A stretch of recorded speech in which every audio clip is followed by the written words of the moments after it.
బేల్పూరి. మరి దానికి కావాల్సిన పదార్థాలు ఏంటో చూసేద్దామా? బేల్పూరి తయారు చేయడానికి కావాల్సిన పదార్థాలు: మరమరాలు 2 కప్పులు, ఉప్పు తగినంత, కారం తగినంత, జీలకర్ర పొడి 1 teaspoon, chaat masala 1 teaspoon, తరిగిన పచ్చిమిరపకాయలు 4, గ్రీన్ చట్నీ కొద్దిగా, కట్టమీఠా చట్నీ కొద్దిగా, పాపిడీలు 6, కొత్తిమీర కొద్దిగా, తరిగిన ఉల్లిపాయ 1, తరిగిన టొమాటో 1, సన్నకార పూస కొద్దిగా, వేయించిన పల్లీలు కొద్దిగా, పెరుగు కొద్దిగా, నిమ్మరసం 1 టీ స్పూన్. చూసారు కదండి, ఇది చాలా సింపుల్ రెసిపీ.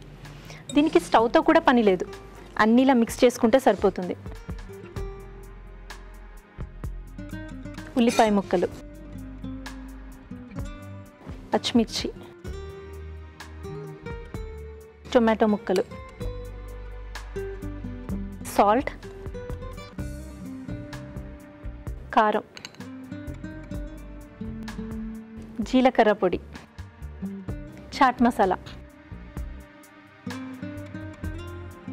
ఇప్పుడు ఈ పాపిడి ఉంది కదా, దీన్ని ఇలా స్మాష్ చేసి వేస్తున్నా.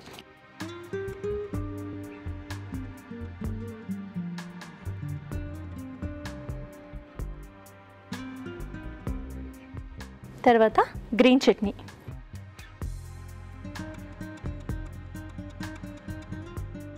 తర్వాత కట్టమీఠా చట్నీ,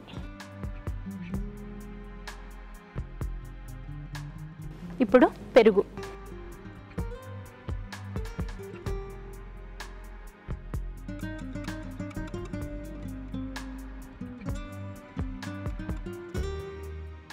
సన్న కారపూస, వేయించిన పల్లీలు, నిమ్మకాయ,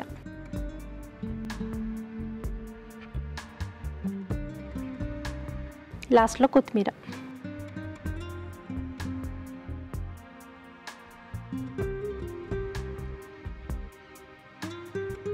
ఇవన్నీ బాగా కలిపేస్తున్నాను.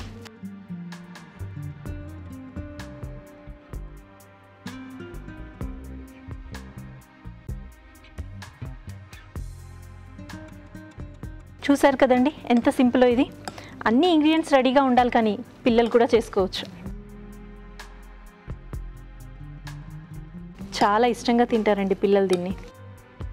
ఇప్పుడు దీన్ని సర్వింగ్ ప్లేట్లోకి తీసుకుందాం.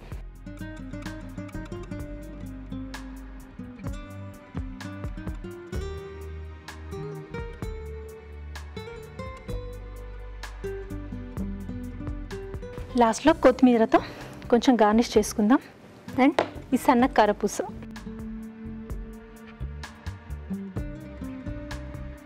చూసారు కదండి, బేల్పూరి రెడీ అయిపోయింది. తయారు చేసే విధానం మరొకసారి. బేల్పూరి తయారు చేసే విధానం: ఒక బౌల్లో మరమరాలు, ఉల్లిపాయ ముక్కలు, తరిగిన పచ్చిమిరపకాయలు, టొమాటో ముక్కలు, ఉప్పు, కారం, జీలకర్ర పొడి, చాట్ మసాలా, పాపిడీలు, గ్రీన్ చట్నీ, కట్టమీఠా చట్నీ, పెరుగు, సన్నకార పూస, వేయించిన పల్లీలు, నిమ్మరసం, కొత్తిమీర వేసి బాగా కలుపుకోవాలి. ఆపై సన్నకార పూసతో గార్నిష్ చేసి సర్వ్ చేసుకుంటే బేల్పూరి రెడీ.